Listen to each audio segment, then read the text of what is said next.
So hold on to your hats. We got Dr. John Campbell's back, and it's worse than you think. You ready? Watch this. It's Wednesday, the 26th of July. Now, if regulators around the world don't take notice of the information I'm about to give via this paper, then they are at best, in my view, negligent. At worst, they don't even want to think about it. After Moderna booster vaccines in a trial done in Switzerland, there were 777 working people followed up with 777 controls. 5.1% of those who had the booster vaccine had increased troponins, indicating cardiomyocyte damage. So 5.1% increased cardiac marker damage, chemicals in the blood.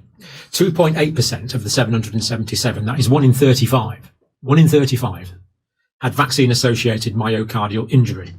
Quite astounding and incredible. That's what this is about. If you want to watch, stick around. I think I can get through it all in about the main points in about 10 minutes if you want to stay. Just before we do that, we'll just look at this advert from New Zealand.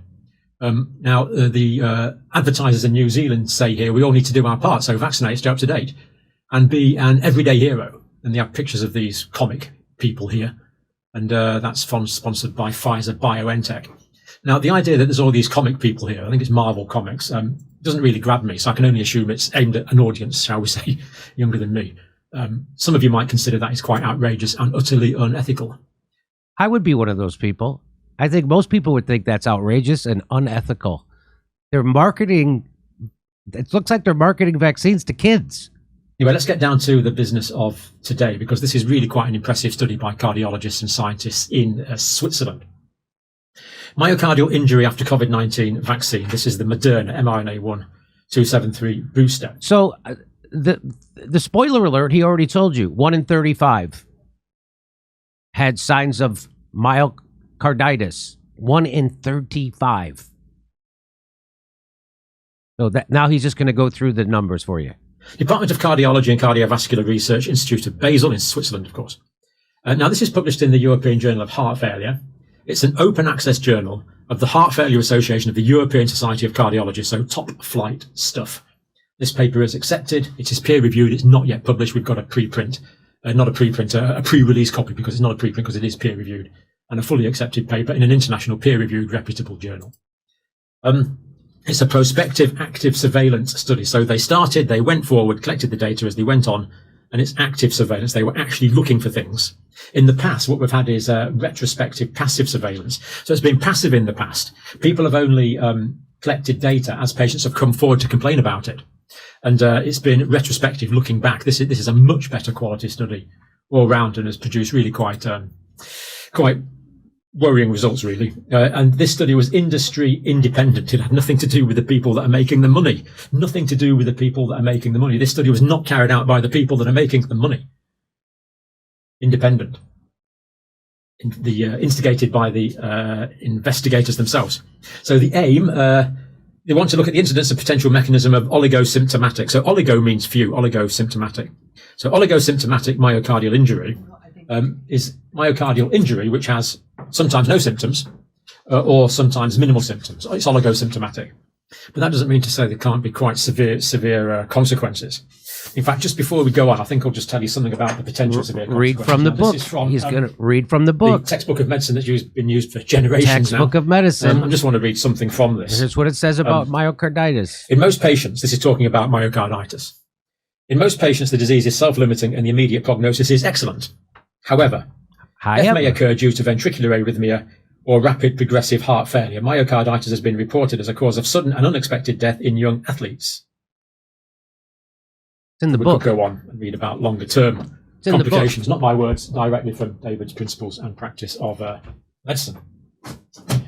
Anyway, let's get back to the study we're looking at today. This study from Switzerland, following COVID mRNA vaccine booster. So this is following boosters. Now, they wanted to check on what was causing this and how often it was occurring. It's also very important, a safety net for people that have been boosted. So what they did, if people had raised troponins at 3 days after the booster, they said, look, you've got raised troponins after 3 days. Therefore, let's get a repeat blood test. Therefore, let's get a 12-lead ECG or other cardiological investigations as the cardiologists deem fit. Take rest. Do not exercise, because if you've got myocarditis and you just rest for a few days, good chance it'll just go away, get better. If you go running or training, there's a good chance, not a good chance, but there's a chance you can go into a Heart attack. ventricular fibrillation, into a full cardiac arrest. So the fact that these people were warned is so important. Probably. So he's saying that it's good that they gave these people a heads up that they had these markers for myocarditis and don't exercise for a while. Because if you exercise, it increases your risk of heart attack. So that's what, so he's saying, good, they gave these people a heads up. But happening where you are, certainly not happening where I am. So there's safety netting. are they giving it to Screening and everybody? prevention of complications. Research methods. So December 2021 to February 2022. Hospital employees, so these are healthcare workers mostly, but hospital employees, scheduled to undergo booster vaccination. This is the Moderna. They were assessed for vaccine-associated myocardial injury, blood being taken 3 days after the vaccine. Defined as an acute dynamic increase in, so what they look for, high sensitivity, cardiac troponin concentration, that's what they're looking for. So we probably know this, but if we have cells here in the heart, so these would be cells in the heart, these cells that constitute the myocardium. Now, in these cells, there are troponins. So troponins are chemicals in these cells that are to do with the contraction of the myocardium. Now, if the cell is damaged or insulted in any way, if there's damage to the cell, then what happens is there's actually a breach in the integrity of the cell wall, and the troponins leak out. So if these troponins are found in higher concentrations in the blood, it indicates that myocardial cells have been damaged. Very, very simple cardiac marker testing, absolutely standard to look for troponins in all aspects of coronary care. So they're looking for those above age and sex upper limits on day 3, blood taken 48 to 96 hours after vaccination. And very importantly, there was no alternative course. So these patients were screened by proper doctors and scientists. If they had a reason why they might have increased troponins, like they just ran a marathon, that they would be excluded from the study. Other causes of raised troponins were excluded. This is a very thorough, well-conducted study. And I've already seen quite a bit of misinformation about this study already, but it is well conducted. They did exclude other causes of raised troponins. 77 participants, median age 37, more women than men in a healthcare environment. So working age adults, minimal risk from severe COVID, almost none. I mean, all these patients have been exposed many times if they're healthcare workers, almost certainly. 5%. 40 participants, 5.1% had high sensitivity cardiac troponin concentrations on day 3 that were above the 99th percentile. Already that's high, so 5.1% is already high, showing much higher levels of troponin than you would expect.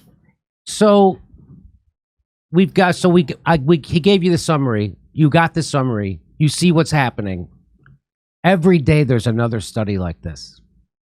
And he's saying regulators around the world better take note of this. Well, guess what? They're not. They're not. And the only place you're going to get this information is if you read those journals yourself or you watch this show or his show. And this is up on YouTube. This is a peer-reviewed study. So they can do whatever they want at YouTube, but they're not supposed to strike you for a peer-reviewed study. So there it is, 1 in 35. I don't know how much more stuff we could show you. And people still to this day are not upset. People still to this day are not angry about being lied to. People still to this day are just taking it. I don't know what it's going to take for people en masse. I'll tell you what, the media is never going to do this because they're all sponsored by Big Pharma. And so that's even the late night talk shows. So it's never going to get through in the regular media. But now we have YouTube, we have podcasts, we have Joe Rogan, biggest show in the world.